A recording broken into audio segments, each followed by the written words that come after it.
Hi, everybody.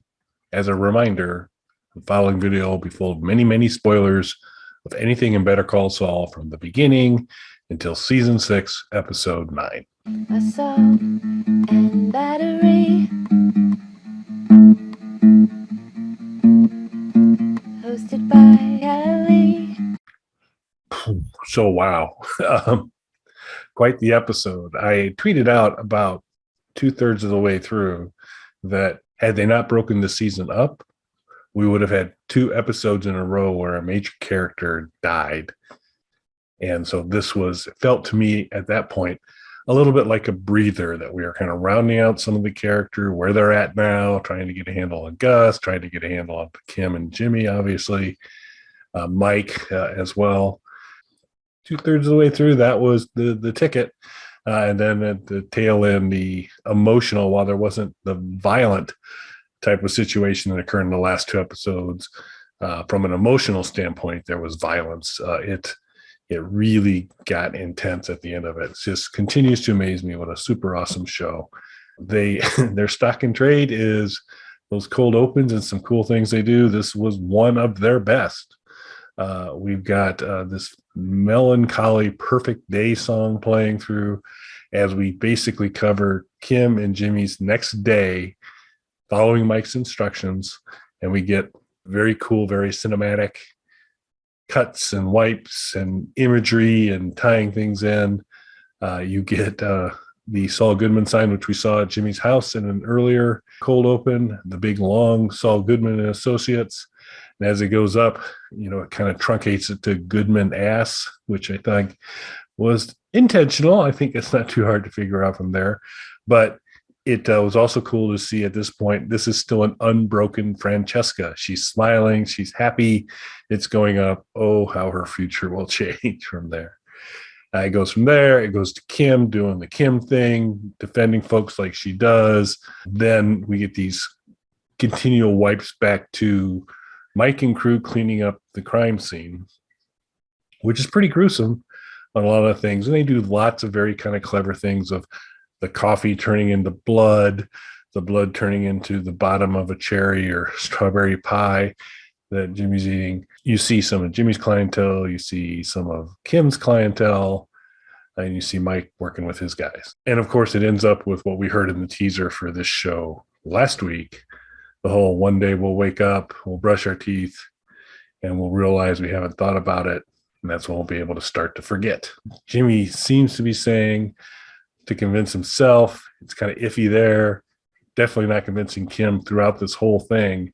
You can just tell that this is a gigantic weight. There's a lot of stuff going on with Kim in this process. Ray Seahorn acted the crap out of this thing all the way through, and she really didn't say a word on camera. There was, she was talking to clients and stuff, but the voices weren't there.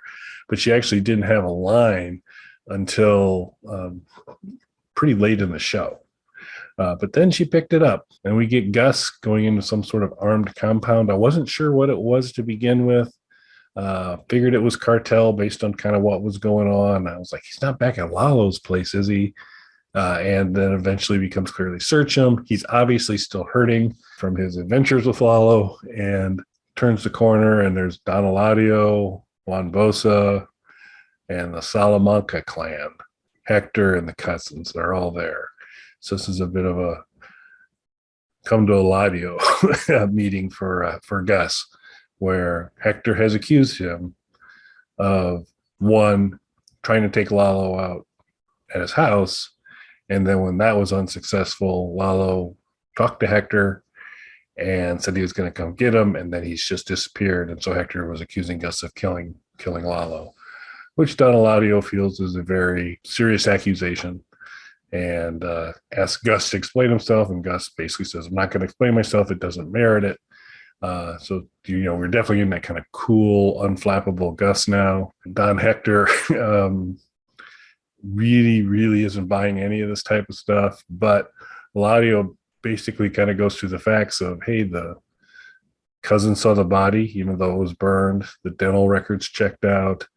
And he's like, I got nothing here to go on. I can't just go that Hector thinks this happened. And Hector's ringing his bell big time when he realizes that Gus is going to get away with it. It was very interesting at the end that Eladio is not, he's a little more aware than probably I thought he was. He goes, I did look into your eyes, which Hector had recommended that Eladio do. And he goes, and I saw hate. And I think he was not only talking about hate for the Salamancas, but hate for him as well. And he goes, a little bit of that's okay, but don't forget who the boss is. And then there's a quick little scene where Gus comes back. He's starting to open the windows again, let the sun in, and all those types of things. Mike syncs up with them. This all happened pretty quick because apparently already, and this appears to still be like, I think the first day after Howard's death, at least pretty darn close to that, Jim and Kim have already talked to the police, and Mike felt they did their part or more, and they did a good job there. And so Gus immediately turns to, when can we start construction again? Which Mike isn't thrilled with, but he says it's going to take some time. We got to find a new engineer. We got to find people. And Gus was like, yeah, so do that. And so they're off, and they're going to be off and running on the super lab again. So then Gus leaves the house, and now he can kind of get out a little bit more, and he gets back apparently to one of his favorite haunts, pretty fancy place. They know him, and he gets a glass of wine, and another gentleman comes up who initially was, I thought, see the owner. He to find out later in the conversation he's not the owner, but he must kind of run the back of the house or those types of things. And he and Gus have a good friendship, and he's a real chatty guy, talking a lot about the history of different wines and some of the things he's done. And kind of tell Gus is taking a bit of a shine to him. Then I think just basically realizes that he has no time for such things because he's got a super lab to build and a meth empire to build. So he kind of cuts out. But it was, I think, just a continual scene to kind of show that Gus would like to express himself some other ways, like to have some other relationships, and that's just, given what he's doing, is not going to be workable. So we got that kind of development of Gus a little bit further, kind of where his head's at. So now we go to Mike. So more of the same. Mike's at home, very, very much squirrel away, much better than Price hid his stuff behind a baseboard. Mike has hidden back a fair amount of material, also including the ID that Nacho had created for his dad for them to try and get out of Dodge. And he looks at it, puts it back, he goes and watches some TV, rethinks it, goes back again, and ends up calling Nacho's dad.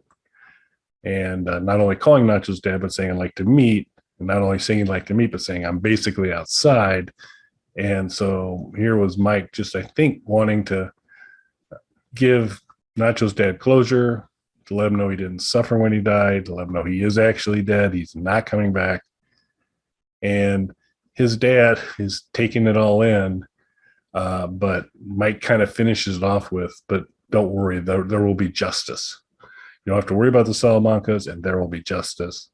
And Nacho's dad's not having it to a large degree, lumping Mike in with all the other folks. He's like, you gangsters, you're all the same. You talk about justice, but it's revenge.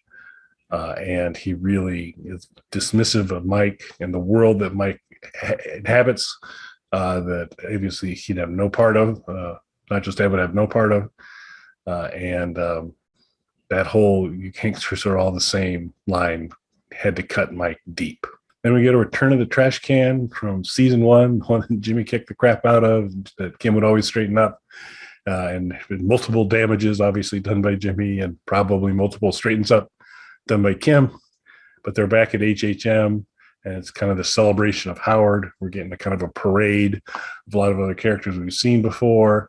Kind of through the whole process, Jimmy's putting on the front, talking about things. I kind of expect him to come down the stairs, doing the whole thing. And you can just kind of watch Kim continue to kind of side-eye him and just not buy into kind of what's going on at all. You just tell us things are continuing to spin through her head. They decide to, which I never would have done given their relationship with all these things, but they do go up to Howard's widow to offer their condolences to her.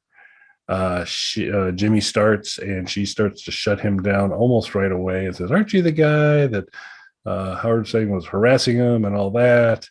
And Jimmy kind of tries to go, well, maybe I wasn't that nice, and all those types of things.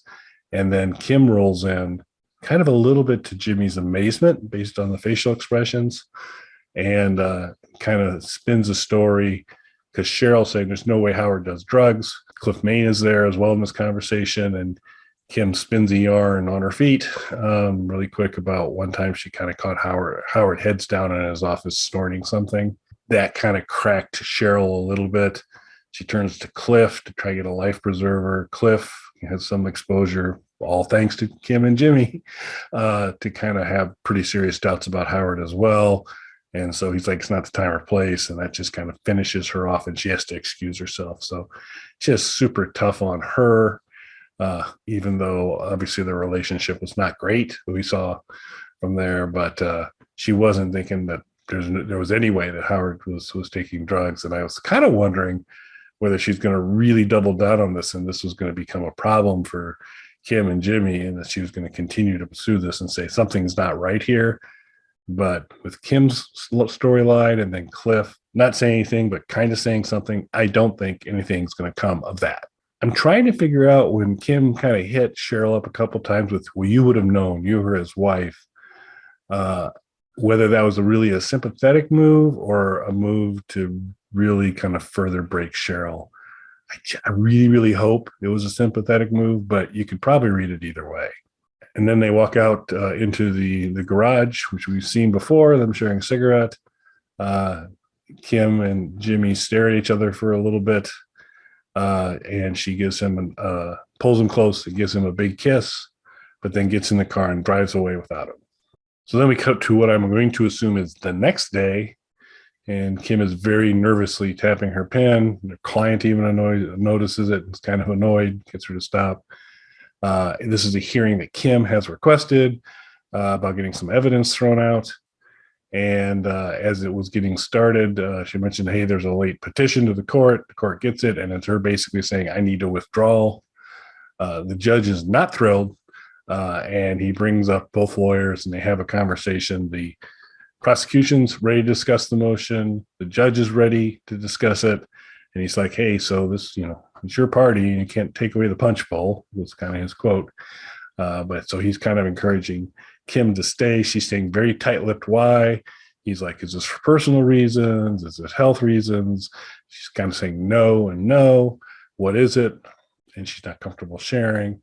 And then finally, her back's up against the wall, and she goes, well, I'm no longer a lawyer. So we get that bombshell dropped on us that Kim has filed the paperwork to no longer be a lawyer. So she is, the impact of all these things has kind of come to such a head that she's out. So we cut back to the apartment. Kim's there on the balcony. You see a car tearing down the street and pulling in. It's Jimmy. Sure enough, it pulls in. He's up and he's in full Jimmy mode. Talk. He's like, what are you doing? Why? We can fix this and all these things. We'll go here. We'll go away from this apartment. We'll get a new place and all of that. And Kim's having a very hard time getting a word in edgewise on it. Jim is desperately trying to make this work. He doesn't want this to fall apart. I think he's starting to get the idea that it is going to fall apart. But he thinks he's still got a shot. So he's kind of pulling out what do I need to do? What do I need to change? I'll do it. And there's just some really powerful stuff where Kim basically goes along the lines of, you're not bad by yourself per se. I'm not bad by myself per se, but together we're bad. And not only are we bad for each other, but we're bad. We hurt people around us. And kind of a couple seasons ago, maybe one, maybe two, Jimmy had asked him to say, I think I might be bad for you. And she's like, we're bad for each other. And this actually does kind of track with one of my predictions that they were obviously going to separate. That's not a huge shock that was going to go on, but it was going to be along the lines of we don't work. We can't be together. Our combination causes problems and other people get hurt, and Kim can't live with that. Then Kim drops the bombshell on Jimmy that she knew Lalo was around and didn't tell him. And he's like, why? And she's like, well, I knew what would happen. You'd want to run. You'd want to hide. You'd want to protect me. You'd want to drop pulling the scam, which Jimmy really kind of reacted to that was a big thing she was concerned about. And then we'd break up. So, and she said she didn't want to have that happen because she was having too much fun. And again, Ray Seahorn, super awesome actress, kind of brought all of this forward in a great way. But it was her basically coming to the realization that while she loves him and he loves her, together they're this combination. It's like salt is actually made up of two poisons. It's kind of the reverse of that, is that two things come together and become poison. And then things get a little disorienting, but it's clearly a flash forward of some period of time, because Saul is no longer in Kim's old apartment. He's now in the Casa de Goodman massive crazy mansion, and he's kind of starting to wake up. He's in major comb over land at this point in time. There's a professional there with him that will eventually make her way out. And you see he's 100% Saul at this point in time. It's just like everything else is kind of shut down. I think, Kim was the thing that had Jimmy try and be good for or better for. And with her really kind of now having to leave because they can't be together without being poisoned, he's like, I think kind of just embraced, okay, well, I'm going to do the thing I do best, which is be slipping Jimmy with the law degree. And so we now have 100% Saul Goodman going. It's a little unclear through these conversations where it's going, whether this is the day that he meets with Badger. It kind of feels like it might be, but it's certainly around that time frame. So it's a little unclear if this is the day he meets Badger, or at least it's going to be pretty soon. I think we've now jumped right into the start of the Walt and Jesse meet Saul part of the Breaking Bad timeline. So I think we're there now. I treasured Saul's frustration with his ad being in mono and super disappointed. He's like, that's what the Beatles recorded it and all this kinds of thing. Just amazing writing stuff, super fun to listen to. And it's just the kind of thing that Saul would be concerned about, that his ad wasn't in stereo, it was in mono. And we bookend Francesca's beginning of the episode. We saw smiling, happy Francesca, full of hope. Here's where things go. And at the tail end, we see the Francesca we know from Breaking Bad, which is, God, this job sucks, and just kind of going through it. So she's completely gone. So we see her full transformation, see a big transformation for Kim, for Jimmy, for Gus becoming 100% Gus. Mike, I think to a degree, kind of realizing that maybe Nacho's dad was right, and he isn't any different than all of them. So a lot of big characters, a lot of big development this episode. No big action scenes or anything like that, but all huge emotional scenes. And so we shall see what happens next. Thanks for watching.